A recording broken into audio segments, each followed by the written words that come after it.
Fala minhas amigas, fala meus amigos, tudo jóia? Eu sou Saulo Novaes, um curioso, e sejam todas bem-vindas, sejam todos bem-vindos ao meu, ao seu, ao nosso Papo no Auge, um podcast voltado à troca de ideias, sem censura, sem preconceitos, gerando pra você conteúdo muito inteligente, por essas ondas sonoras, sempre um especialista por episódio, muita informação, muito conhecimento sendo gerado, de modo a amplificar a voz da ciência, a voz da educação, a voz docente. Eis o nosso propósito, vamos pro auge na sua sexta temporada.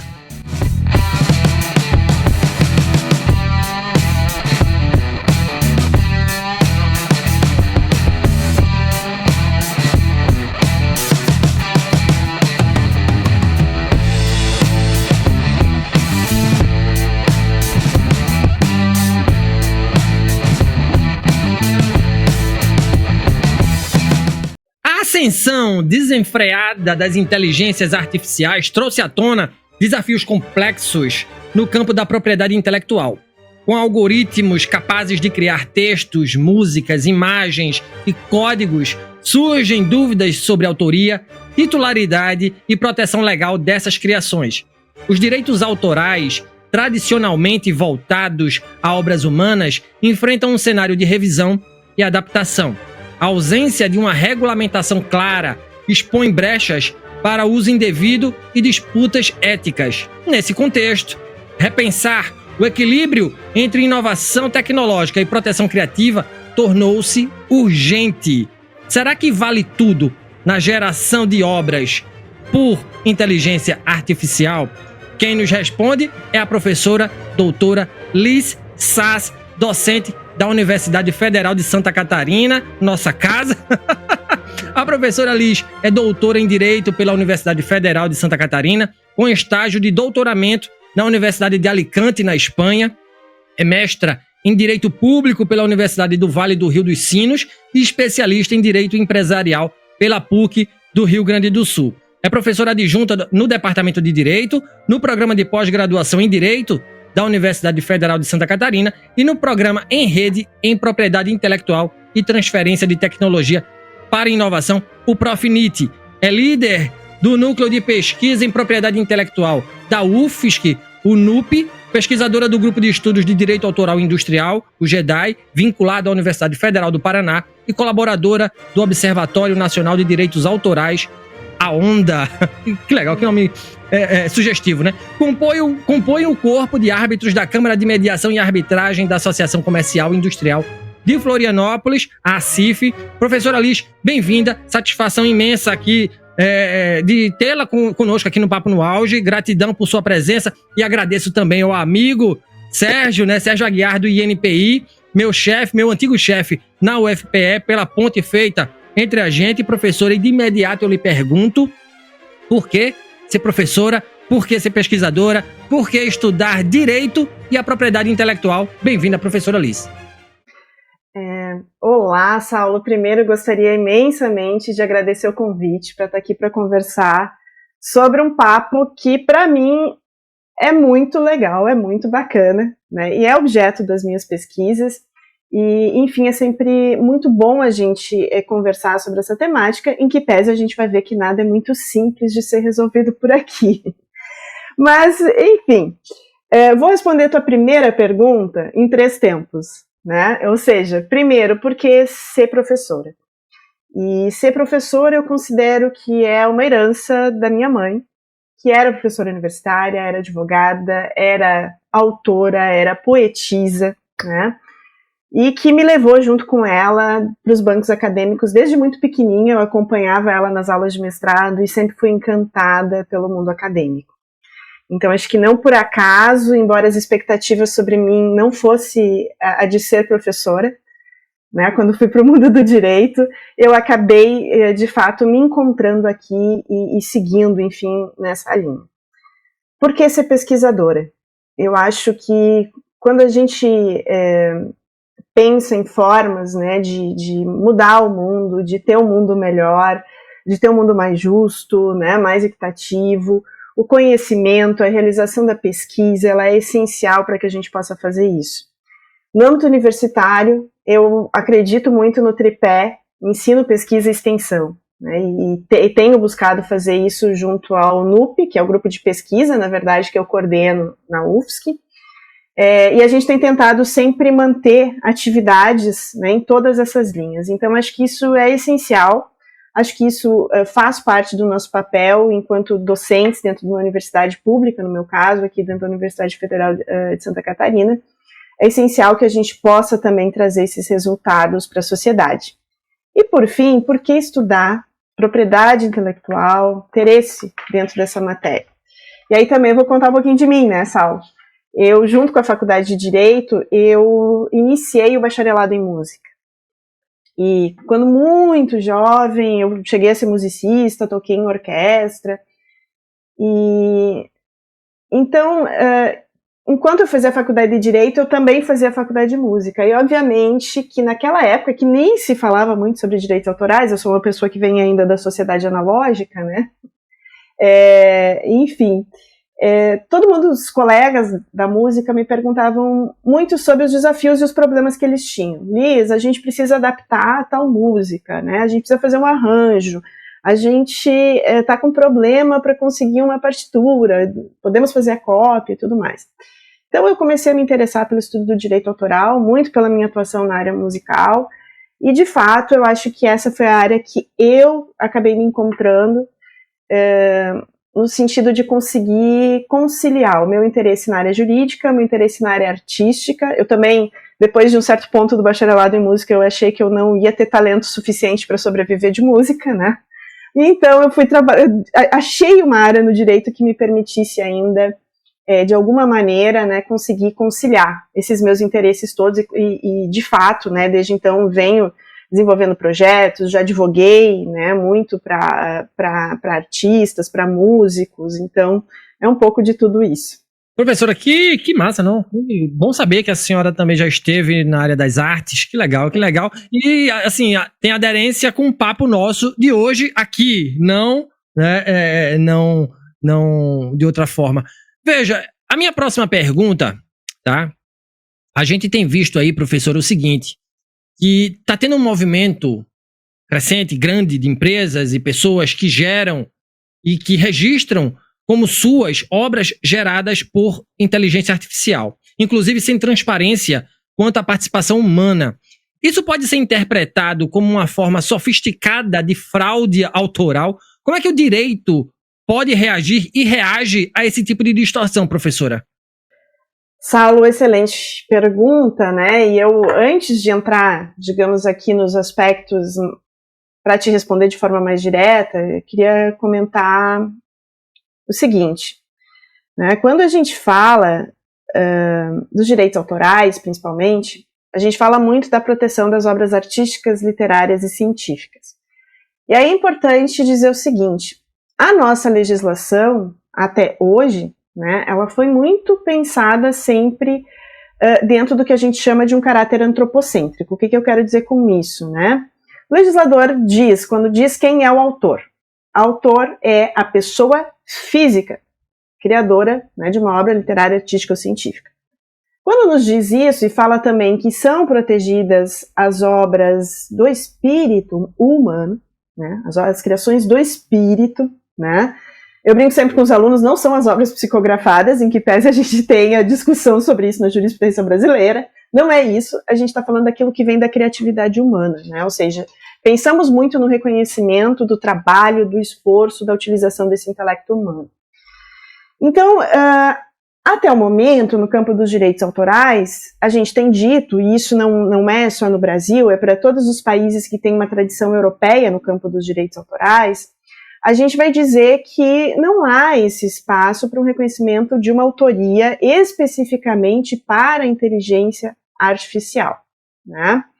Então, muito em razão disso. Daí, quando eu fiz questão de dizer, né, para muitos países que têm essa tradição europeia, por quê? Porque ali a gente tem um reconhecimento do direito autoral como um direito que, para além do aspecto patrimonial, ou seja, como é que você vai ganhar economicamente pelo uso da sua obra, a gente tem uma preocupação também com o aspecto de personalidade, é o que a gente chama de direito moral de autor, esse vínculo da Liz com a obra que ela cria, né, e que no momento que eu crio essa obra, eu estou expressando uma parte da minha personalidade também. Então, Saulo, comentando sobre esse aspecto, né, e aí eu digo isso para dizer, na tradição europeia a gente não tem o reconhecimento da IA ainda quanto autor em razão disso, mas veja que mesmo no sistema americano, que a gente não fala do direito de autor, a gente fala de copyright, portanto tem um aspecto, né, muito mais patrimonial do que pensar no autor.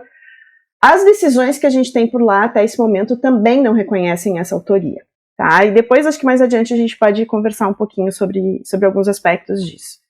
E o que eu queria comentar? A IA que a gente tem usado até agora, pelo menos aquilo que é acessível para a maior parte dos usuários, a gente tem uma intervenção humana muito forte.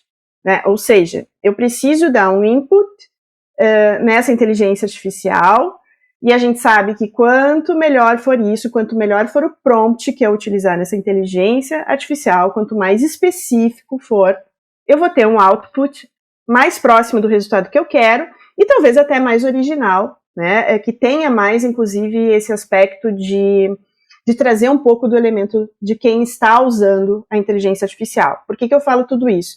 Quando a gente pensa nessa IA dessa forma, a gente vai dizer que a IA ela é muito mais uma ferramenta até este momento do que, de fato, uma autora. Mas, em alguns eventos internacionais que eu tive ao longo dos últimos 2 anos, eu vi vários trabalhos sendo apresentados querendo discutir a autoria da IA. Tá? E essa autoria da IA, ela vem com a seguinte classificação, que nós poderíamos falar da autoria da IA enquanto, num primeiro momento, essa que tem a interação com o ser humano.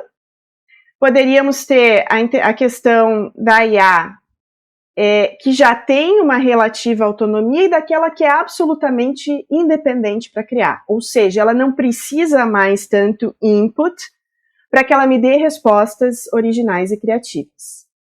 E o que eu escutei vários pesquisadores apresentarem nos últimos anos é que nós poderíamos ter uma discussão sobre essa autoria da IA, e aí você tem que ver qual é o grau de intervenção humana ou não para o produto final que é apresentado, de fato, naquelas IAs que pudessem ter um grau de autonomia naquilo que elas vão criar.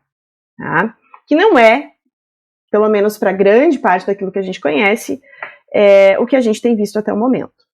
Bom, mas acho que uma questão que a gente pode trazer aqui, tá? Então eu diria, num primeiro momento, se a gente for olhar especificamente para essa questão da autoria, tá? A nossa legislação não nos dá uma resposta adequada, né? Se ela não tem autoria, então essa obra estaria em domínio público, né? Se a gente considera que tem uma intervenção humana considerável ainda nessa IA, isso pertence ao usuário, qual o papel de uma empresa como a OpenAI, por exemplo, nisso, tá? E aí, Saulo, eu sempre gosto de dizer, e acho que a gente vai ter oportunidade aqui de conversar sobre isso, mas acho que é legal falar aqui já no início, eu acho que quando a gente fala sobre IA hoje, e a gente olha para esse campo dos direitos autorais, a gente debateu durante muitos anos, vários eventos de direito autoral só falavam isso, autoria de IA. Tá? Então você tem a autoria, vamos discutir, né? A IA pode ou não, né? Uma máquina, né? Pode ou não ser considerada autora. Mas a gente tem a questão de como você faz o treinamento da IA. E para treinar esta IA, você precisa ter acesso a obras que são protegidas por direito intelectual também. Tá? Então, digamos que tudo aquilo que você coloca de input nessa inteligência artificial, né, e que pode potencialmente ter direitos autorais, está sendo utilizado por essas empresas para fazer o treinamento e entregar o seu produto. E por fim, a gente vai olhar para esse output, né? Enfim, esse output que tem a intervenção humana, que se faz por meio dessa ferramenta desenvolvida por essa empresa, é de quem? E não é só importante eu dizer de quem é também a responsabilidade por esse produto final é de quem? Que tipo de responsabilidade, né, Saulo? A própria violação de direitos autorais. Uma das preocupações que eu tenho hoje em relação à inteligência artificial dessa maneira é até que ponto o que ela me apresenta como resposta tem originalidade, que é um aspecto importante do direito autoral. Por quê? Porque ela se alimenta muito de tudo aquilo, né, que é colocado lá para dentro dela. Mas o quanto ela consegue ser original e eventualmente ela não me plagia eventuais respostas, ninguém sabe responder com exatidão. Tá? E aí eu acho que para aproveitar a trend das últimas semanas, melhor dizendo, vamos falar dos estúdios Ghibli. Tá? Quando você traz, vejam que quando você traz a possibilidade de uma inteligência artificial te entregar desenhos ao estilo Estúdios Ghibli, sendo que o estúdio mesmo leva 12 meses, mais ou menos, para conseguir desenvolver 12 minutos de animação, porque o desenho ele é manual, é um pouco chocante você pensar sobre isso também. Pro aspecto do autor, a gente gosta, acha bonitinho, é fofinho entrar na trend, enfim, né? Mas você tem toda essa questão de como essas empresas estão fazendo uso de todo esse acervo. Então, acho que tem essas questões que precisam ser pensadas. Agora, a fraude autoral, gostei desse termo, tá, Saulo? E aí eu queria colocar o seguinte, tá? Eu acho que a gente tem que pensar aí, principalmente quando a gente fala no contexto da universidade, dos trabalhos acadêmicos, né, daquilo que está sendo realizado, a gente vai precisar exigir muita transparência desses pesquisadores. Então, mesmo aqui com os meus alunos, eu sempre comento o seguinte: ninguém aqui está proibido de usar IA. Pelo contrário, acho que ela tem que ser utilizada. A gente tem IAs excelentes aí para utilizar, para busca de artigo, bibliografia seminal, etc., né? Mas a gente precisa ter transparência. E isso é o que as revistas internacionais já têm solicitado. Então, você vai dizer na sua parte metodológica ou na introdução da sua pesquisa de que maneira a IA foi utilizada, para que ela foi utilizada, né, e, portanto, qual foi o grau de interação com essa IA. E nós vamos ter que aprender a lidar, enfim, né, com essa nova realidade. E aqui eu sempre tenho a preocupação, e aí é uma perspectiva, por isso eu acho que fiz questão do início do nosso bate-papo eu falar que eu venho da área musical, né? Eu tive atuação na área musical, porque, na minha perspectiva, a gente precisa pensar ainda em como cuidar desses criadores, desses autores, desses pesquisadores, e, claro, ao mesmo tempo, como é que a gente vai fomentar a inovação. Né? Não é nosso objetivo aqui limitar isso, né? Então, eu acho que um primeiro elemento é exigir a transparência na utilização da inteligência artificial, na criação das pesquisas, das obras, etc. As empresas alegam que isso não é possível, mas se conseguíssemos exigir a rastreabilidade da utilização de IA na criação das obras, tá? Isso seria bem importante. E aí, claro, precisaríamos ainda desenvolver esses mecanismos de rastreabilidade e talvez, lá na frente, a gente tenha que pensar em novos modelos de autoria.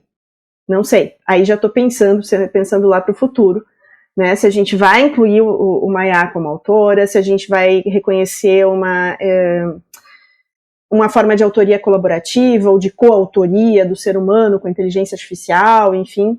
Mas esses são pontos que o nosso direito até o momento, e aí eu lembro, vamos pegar aí, por exemplo, a legislação de 98, ou mesmo no plano internacional, que a gente tem um acordo internacional de 1994, são essencialmente analógicos, não foram preparados, né, para lidar com nenhuma dessas transformações. Ô, prof, veja, a minha impressão é que esse debate ele está apenas começando, é um debate denso, tá? E você falou a palavra original, né? Originalidade. Você vem da área da música. Eu dei aula de literatura há muitos anos, tá? Professor de língua portuguesa. E eu fico pensando, o que é original do ponto de vista artístico, se todos os textos, se tudo quanto é simbólico já foi dito, o que é que a gente pode... Eu sei que a gente está aqui divagando, não está no nosso roteiro, mas é porque a sua fala ela foi muito provocativa, né? O que é original se todos os textos, se todos os discursos, né, as peças, as partituras, elas já foram ditas ou pelo menos mencionadas, a gente parte sempre de algo para criar algo novo, acredito eu. Como é que a gente pode ser original, né, a esse ponto, sem incorrer em fraude autoral? Boa pergunta, Saulo. E até esse foi um aspecto que foi muito debatido nas últimas semanas, até em razão do caso dos estúdios Ghibli, que eu falava antes, né? Por quê? Isso eu sempre esclareço nas aulas de direito autoral, que é o seguinte: essa originalidade que o direito autoral exige, ela não é uma originalidade absoluta. Tá? Então, a gente vai ter vários enredos que são comuns, digamos assim. Né? Então, eu vou contar uma história de um casal que se apaixona e é de famílias, enfim, que se odeiam, né? E aí, enfim, essa história pode ter vários desfechos, etc. Mas a literatura já se utilizou várias vezes de enredos semelhantes. Se a gente pegar as artes plásticas, né? Ou se a gente pegar a música, eu trabalhava com música antiga, né? Música antiga, medieval e barroco, basicamente, quando eu fiz o bacharelado. Se você pegar a música barroca, ela tem elementos que são muito característicos. E todos os compositores desse período histórico se utilizavam dos mesmos elementos. Né? Então, tem trilos, tem enfeites dentro da música. Se a gente for para a pintura, existem também aqui os períodos, né, que a gente estuda na história das artes, por exemplo, que são característicos do surrealismo, do impressionismo, etc. Então, vejam, o estilo, ou essa própria escola, enfim, ela não tem proteção do direito autoral. Eu não posso querer ser titular disso. Tá? Então, se eu tenho uma forma específica de ter uma pincelada nos meus quadros, ou uma forma de rabisco, necessariamente eu não vou ser titular disso. Agora, o direito autoral, ele exige um contributo mínimo do autor naquilo que está sendo apresentado. Esse contributo mínimo vai dizer o seguinte, eu tenho que ter uma originalidade relativa naquilo que eu estou apresentando. Então, a minha forma de contar uma história, que ela até pode lembrar todo o enredo do Romeu e Julieta lá do Shakespeare, tá? Mas ela tem que ter um aspecto que traga esse elemento que eu estava falando antes, que é a personalidade da Liz. Né? O que a Liz contribuiu para essa história, como é que ela mudou, quem são os personagens que ela desenvolveu aqui. Tá? Então, essa originalidade, ela é relativa. Então, quando a gente olha, por exemplo, para o caso dos Estúdios Ghibli, você tem desenhos ao estilo Estúdios Ghibli. Tá? Eu diria, não dá para dizer que é um plágio do Estúdios Ghibli. Mas a gente vai ter outras discussões, daí talvez até eu inclua em outra resposta mais adiante, mas que tá, mas tudo bem, eu posso não ter nesse resultado que está sendo apresentado pelo usuário, mas a forma como a OpenAI vai lá e utiliza o acervo do Estúdio Ghibli, né, para alimentar a sua IA e tudo mais, poderia trazer algum tipo de violação do direito autoral? Né? E aí me parece que pode ser que sim. Tá?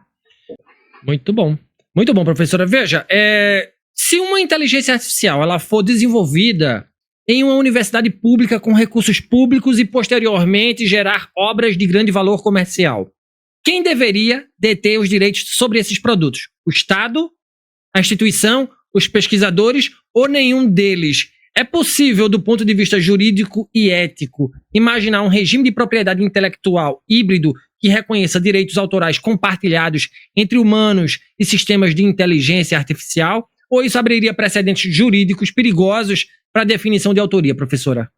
Saulo, essa é uma pergunta desafiadora. Eu diria que ela vale $1 milhão, mais ou menos. Tá?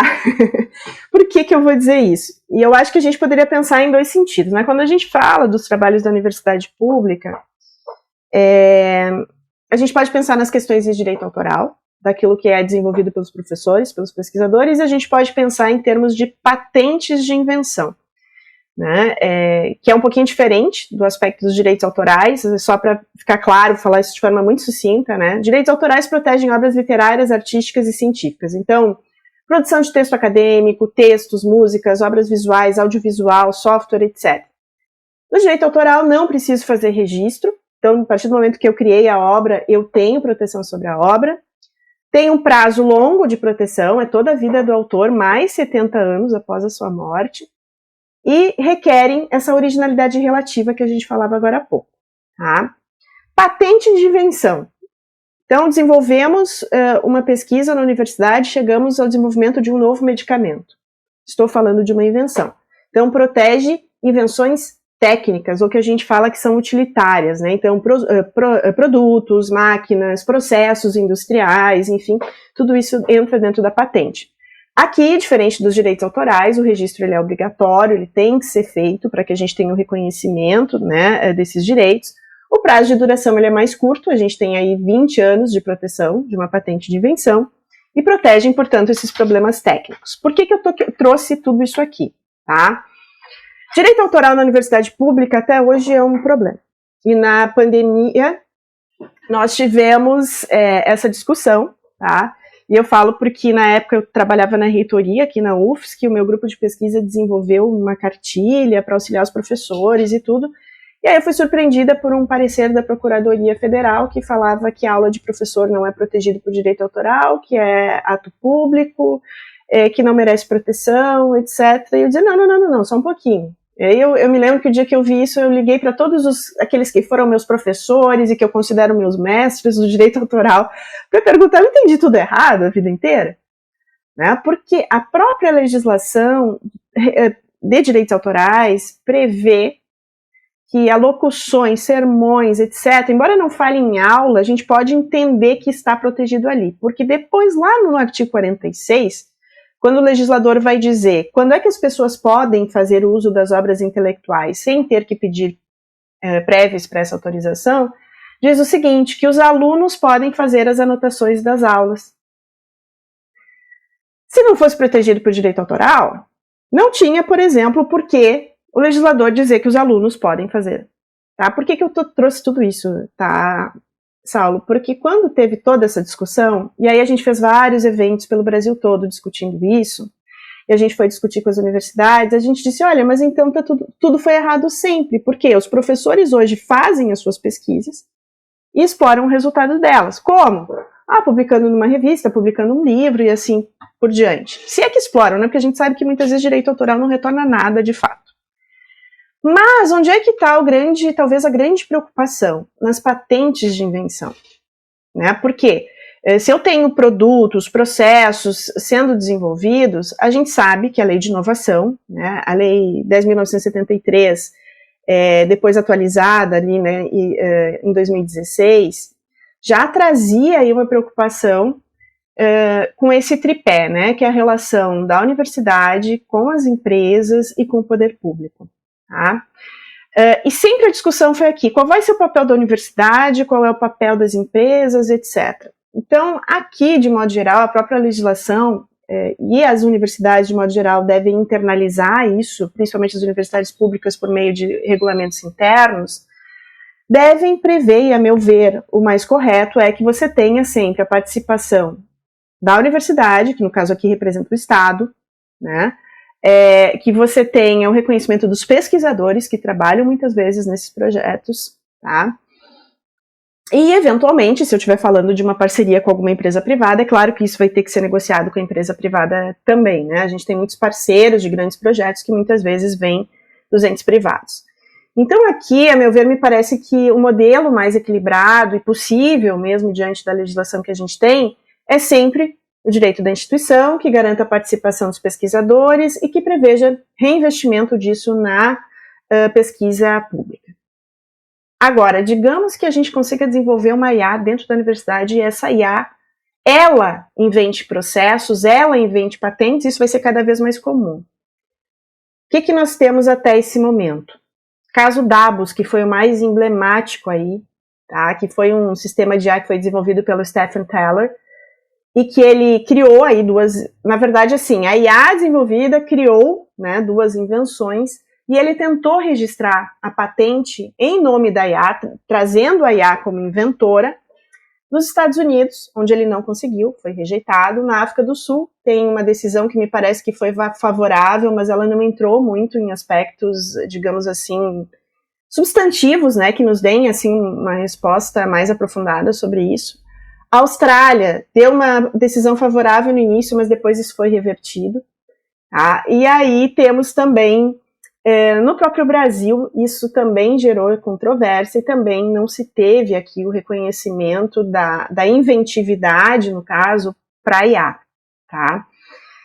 E aí eu estou contando tudo isso porque também, em termos de propriedade industrial, a gente não tem até agora uma previsão para que a IA seja considerada inventora. Aí nós teríamos a seguinte pergunta. Tá, mas se a IA é inventora de fato e não tem esse reconhecimento para a IA, essa invenção ela está em domínio público? Né? E se ela está em domínio público, para quem não conhece a expressão domínio público, significa que todo mundo pode usar e não tem que pedir prévia expressa autorização e nem pagar royalties, etc. tá? Então, o Saulo tu perguntavas também, né, Saulo, sobre os riscos, eventualmente, da gente considerar, seja a autora aqui ou mesmo uma inventora, né? E eu acho que, claro, o ordenamento jurídico ele tem algumas preocupações aqui. Uma delas é a antropomorfização jurídica. Palavra difícil, né? Mas o que significa isso? Você começa a atribuir capacidades que eram, então, até então, exclusivamente humanas, a sistemas de inteligência artificial. Tá? E eles não têm consciência, eles não têm intencionalidade naquilo que é apresentado. E isso, às vezes, é delicado. O direito autoral, essa questão de quem é o autor não é nova. Antes de aparecer a inteligência artificial, teve aquele caso da selfie do macaco, que é um macaco que tirou uma selfie, que a gente passou anos discutindo se o macaco podia ou não ser considerado autor.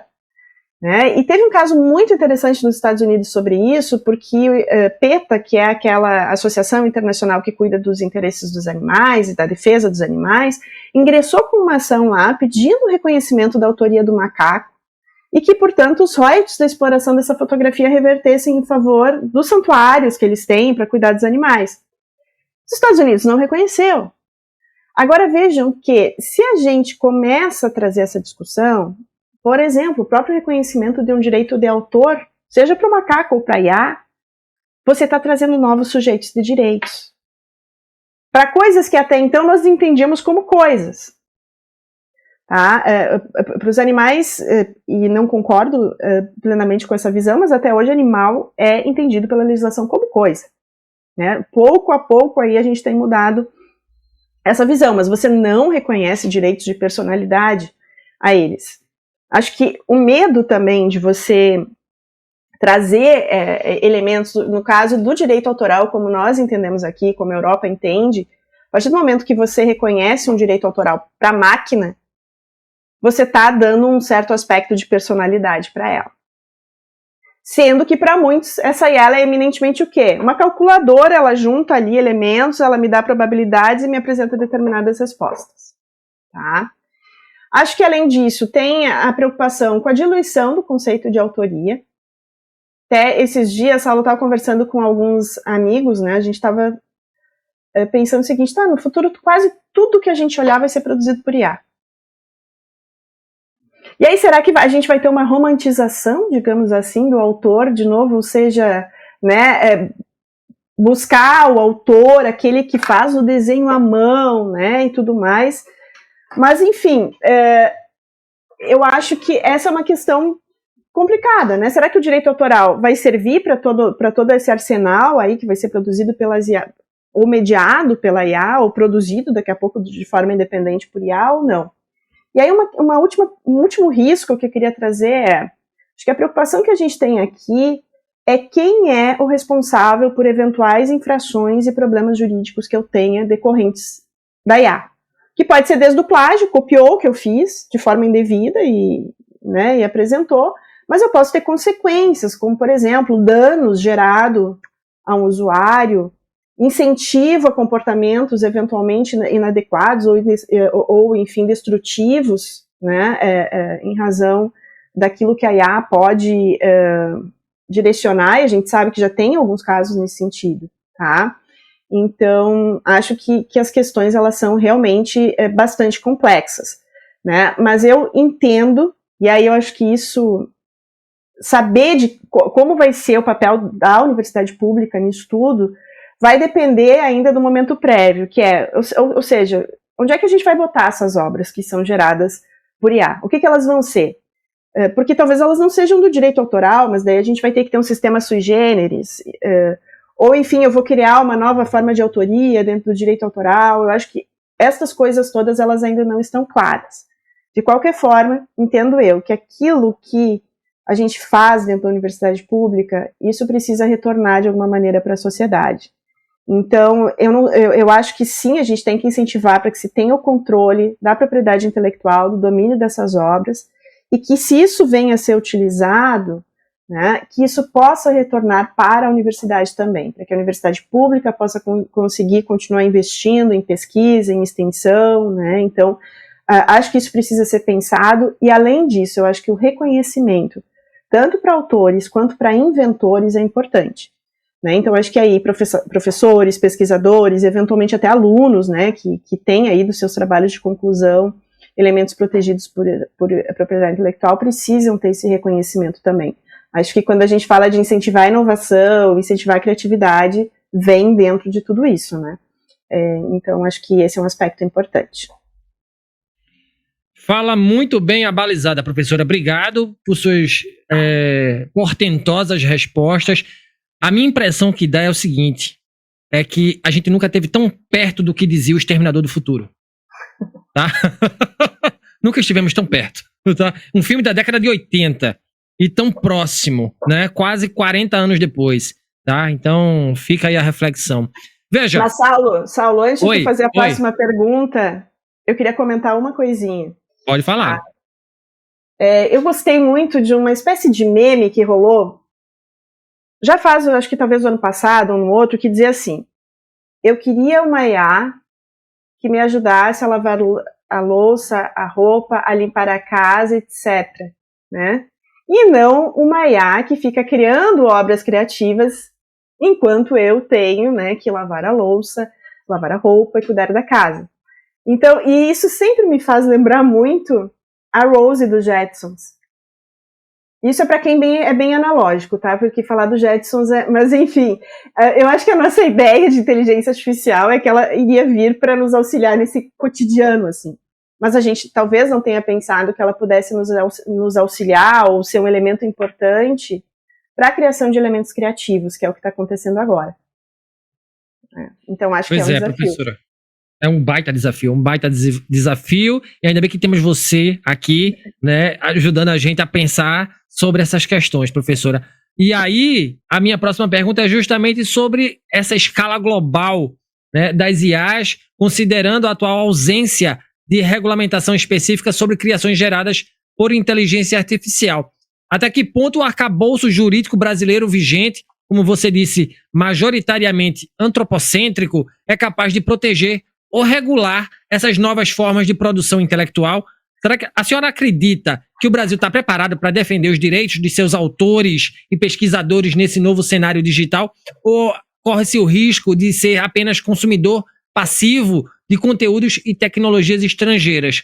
Se a proteção autoral, né, indo além, no Brasil pressupõe originalidade, já falamos sobre isso, e criação humana, uma obra 100% gerada por IA poderia sequer ser considerada uma obra em termos legais, né, professora? Ou a gente está diante aí de um vácuo conceitual que precisa ser urgentemente enfrentado?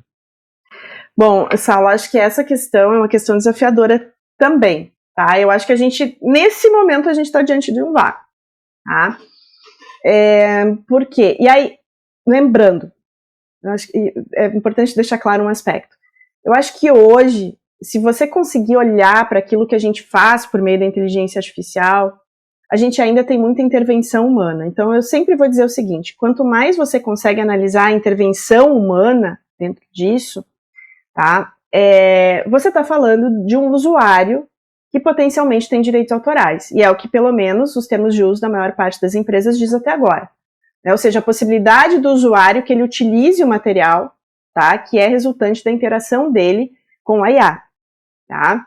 Mas a gente vai ter preocupações sim daqui a pouco, quando a gente tiver IAs que estão aí produzindo de forma já automática, né, com maior autonomia, etc.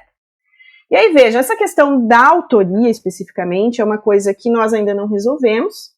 A nossa resposta até o momento tem sido não, e aí boa parte de quem estuda a matéria no Brasil e no mundo tem dito que não tem essa proteção. Mas eu entendo que há preocupações aqui, elas são econômicas, elas são sociais, etc., e que vão gerar, enfim, preocupação.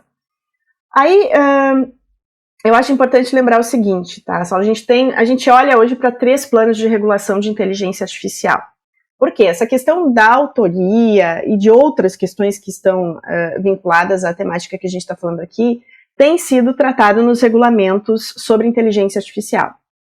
Então, os Estados Unidos têm uma regulamentação bastante aberta, não preciso nem dizer agora com o resultado da última eleição e a vinculação do governo com as big techs e tudo mais. Então, é pensado realmente, a gente precisa ser competitivo, né? A gente precisa estar no mercado e vamos inovar e vai patrolando por cima de outras questões. Tá? União Europeia já um pouco mais centrada em questões de direitos humanos, de privacidade, etc. Então, o AI Act aí também tem servido como uma base de inspiração aqui para o Brasil, e o Brasil está discutindo o PL 2338. A gente começou a dar os primeiros passos para discutir isso ali por 2018, 2019, e aí nós tivemos depois a nomeação de uma comissão especial de juristas para discutir essa questão do PL aqui no Brasil, e depois de uma série de projetos que apareceram sobre essa matéria, nós tivemos aí tudo unificado dentro do PL 2338 de 2023, que é o PL da IA, que acabou no final do ano passado de tramitar no Senado e foi encaminhado para a Câmara dos Deputados agora. Tá? E o que é interessante dizer de tudo isso? Eu esqueci de falar ainda no plano internacional, né? Eu falei da União Europeia, dos Estados Unidos, a gente olha também para a China. Não preciso dizer aí sobre o DeepSeek, ultimamente a China tem um sistema robusto de regulamentação de inteligência artificial, mas lá as preocupações são outras, até porque a gente fala de um capitalismo de Estado, enfim. Então essa relação toda com o Estado chinês é bastante delicada. Bom, mas o que eu queria trazer disso? O nosso PL, ele está muito baseado no AI Act da União Europeia, tá? Ou seja, no modelo europeu. Nenhum desses sistemas resolveu questões de autoria. Tá?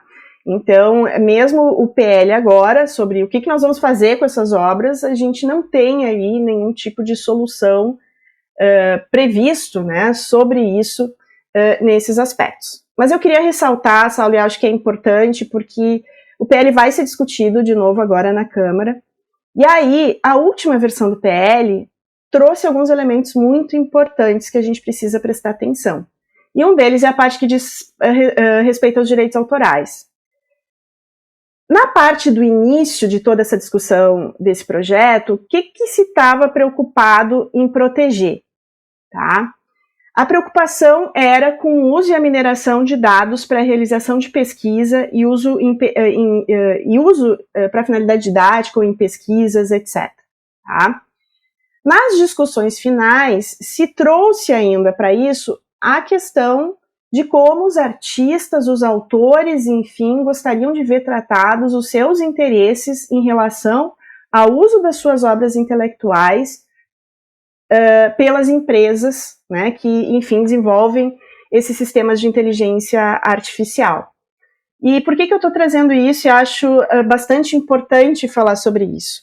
Me parece que, atualmente, o verdadeiro elefante na sala, vamos dizer assim, tá, em termos de direitos autorais, está sendo o treinamento das IAs. Tá? É aquele momento prévio que eu falava lá do input, né?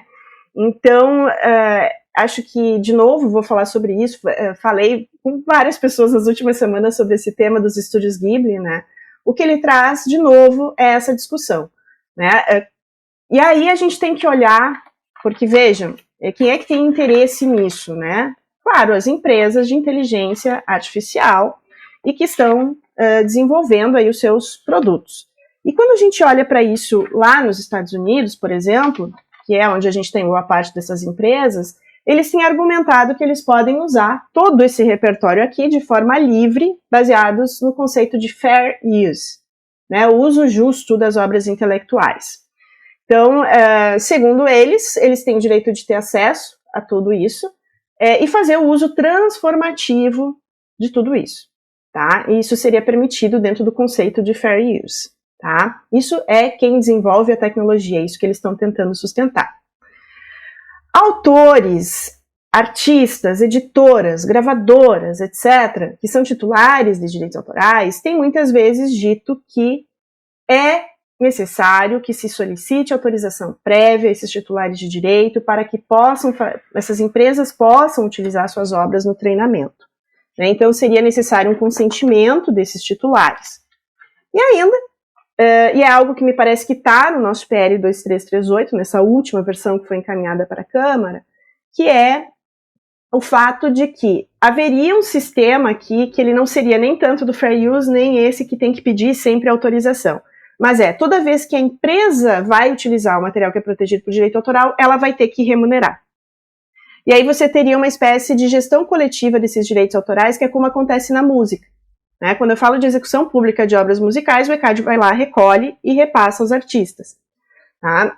Então, a gente tem tido essa discussão e o PL, 2338, ele traz essa solução, bem como coloca a possibilidade para os autores, né, ou titulares de direitos autorais no Brasil, de solicitarem o output, na verdade, a retirada, né, enfim, das suas obras das inteligências artificiais, ou inclusive, né, podem dizer desde logo que não aceitam que as suas obras sejam utilizadas para treinamento de IA.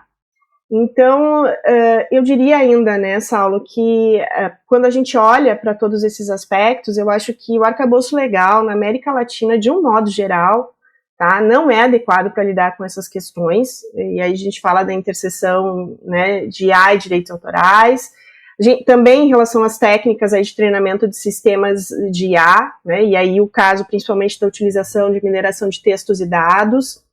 Brasil, Chile, Uruguai são países que têm discutido mudanças legislativas nesse sentido, mas o que temos ainda são projetos de lei, então a gente tem que aguardar.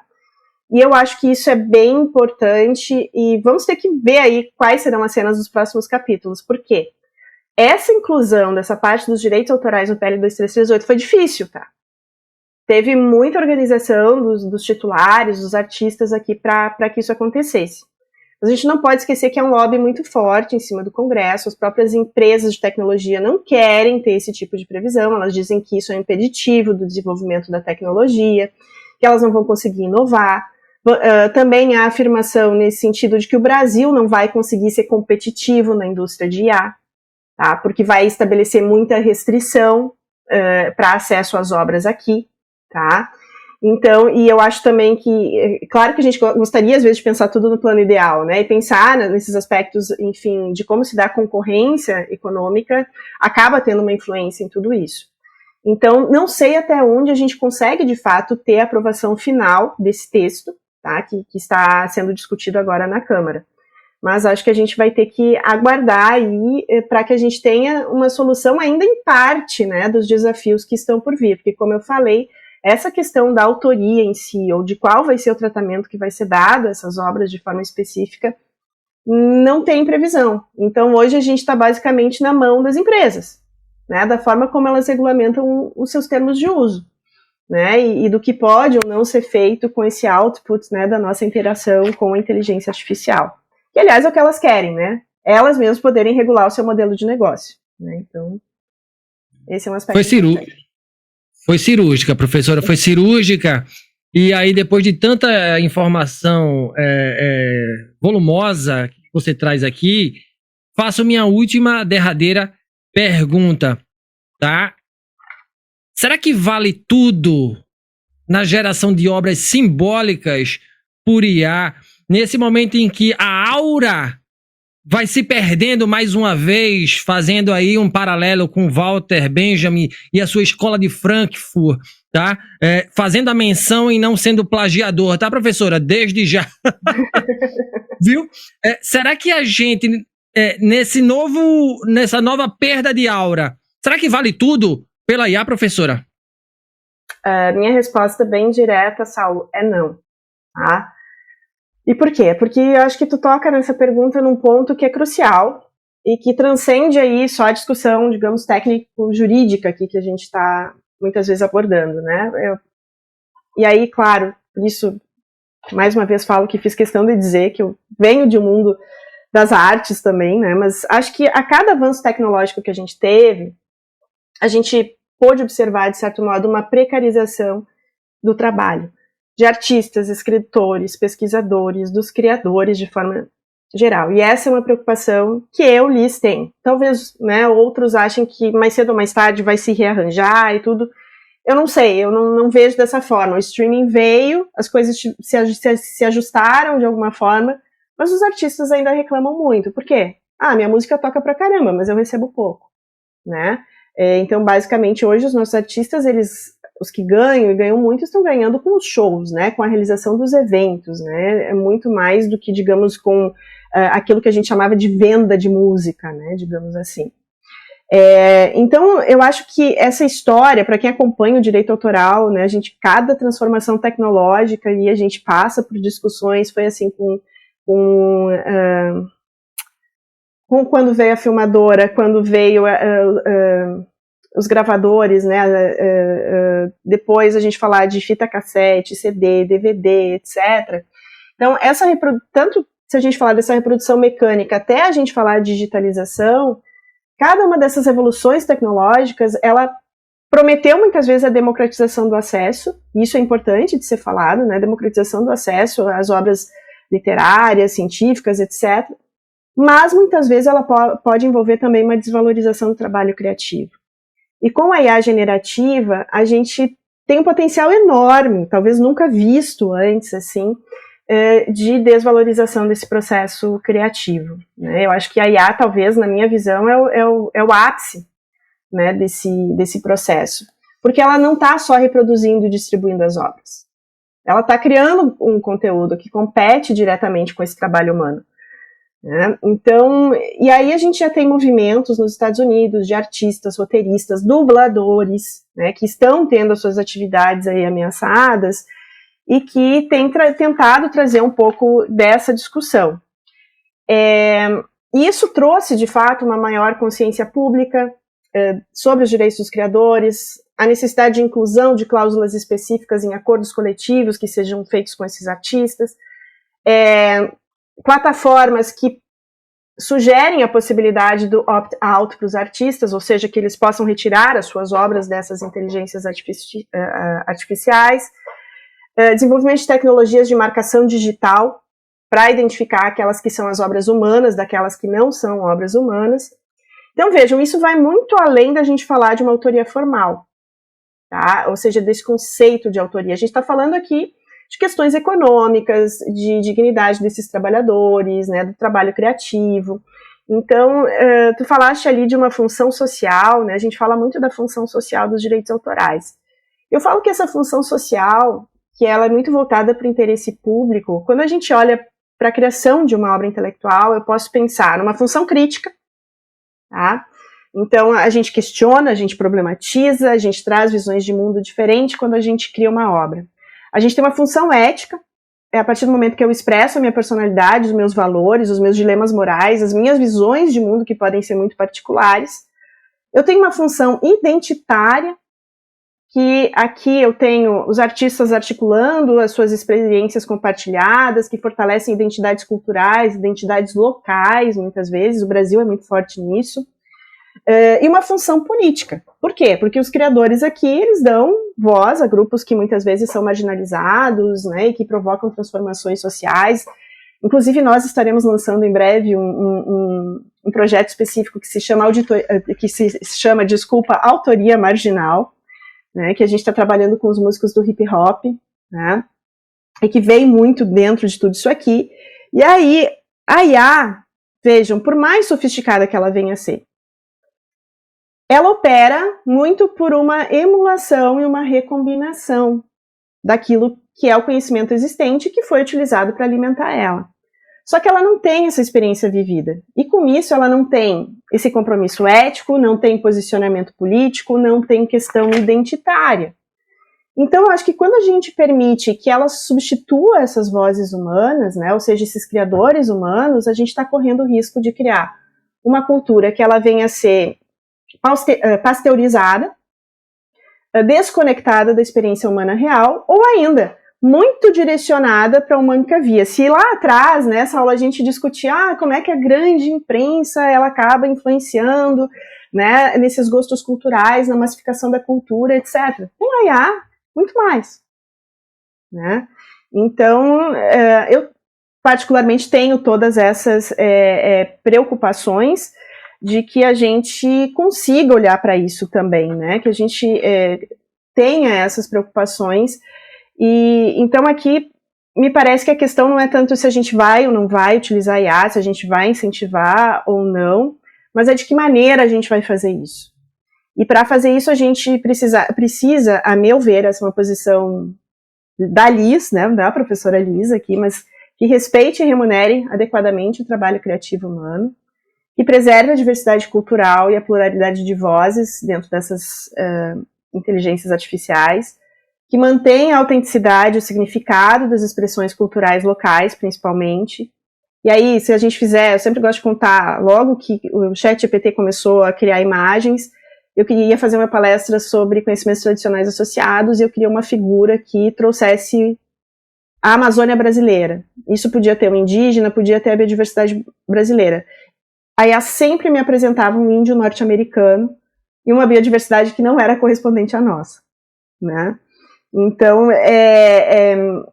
então a gente vai ter que ter essa pluralidade, né, essa democracia e essa forma, enfim, de fazer com que se tenha vozes para todas essas expressões culturais.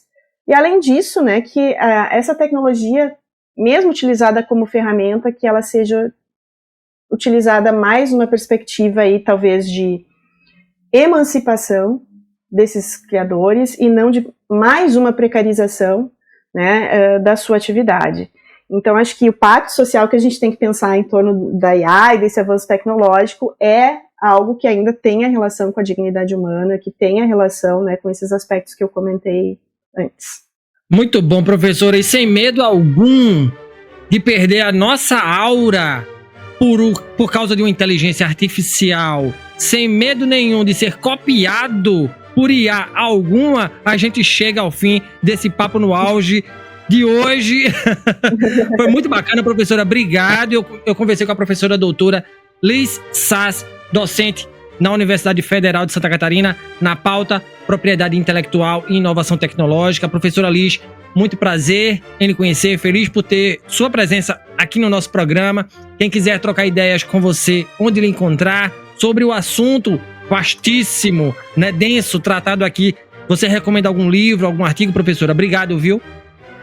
Obrigada, Saulo. Foi um imenso prazer estar aqui conversando contigo sobre esse tema, né? Eu sou apaixonada pelo tema, então muito bom sempre ter a oportunidade enfim, né, de trazer perspectivas aí que a gente possa discutir.